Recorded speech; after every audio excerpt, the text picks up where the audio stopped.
Ay, mahirap pagtiwala boss. Ikaw lang yung nakikita ko na Sa akin ka. okay na yung magtagal, okay lang maghintay na matagal basta maka-uwi ng maayos. Nahuli ka kasi kanina ng ano, tawag talaga. So, Wala, wrong timing eh.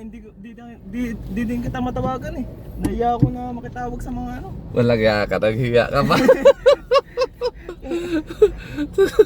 Kasi sabi ko, tagal sir. Sakto kasi may pasahero din ako.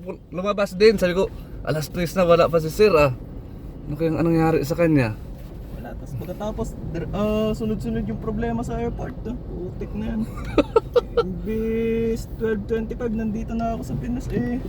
Oo nga, to 12:25 tinignan ko talaga sa ano eh. Sa itinerary ko. Anong nangyari? Bakit ang tagal? Nagkaroon ng problema sa may Vancouver. Putik na yan. Sa bangko. Pagkatapos dahil hindi maayos yung eroplano, eh nagpalit ng eroplano kaya panibagong 2 hours na naman yung ano, yung hinintay ko. Grabe ka tagal, bis kanina ka pang hating gabi, no? Grabe.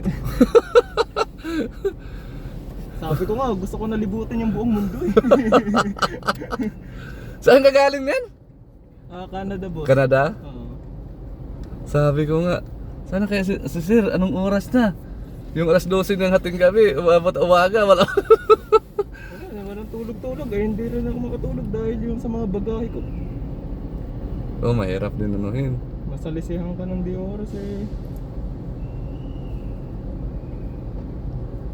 Pasensya ka na boss ah. Oh, nako, ikaw. Panay tawag ako sa'yo.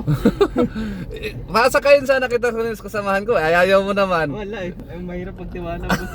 Ikaw lang yung nakikita ko na Sa akin ka. okay na yung magtagal, okay lang maghintay na matagal basta maka-uwi ng maayos. Grabe yung traffic kasi dito ngayon kasi Friday. Ayun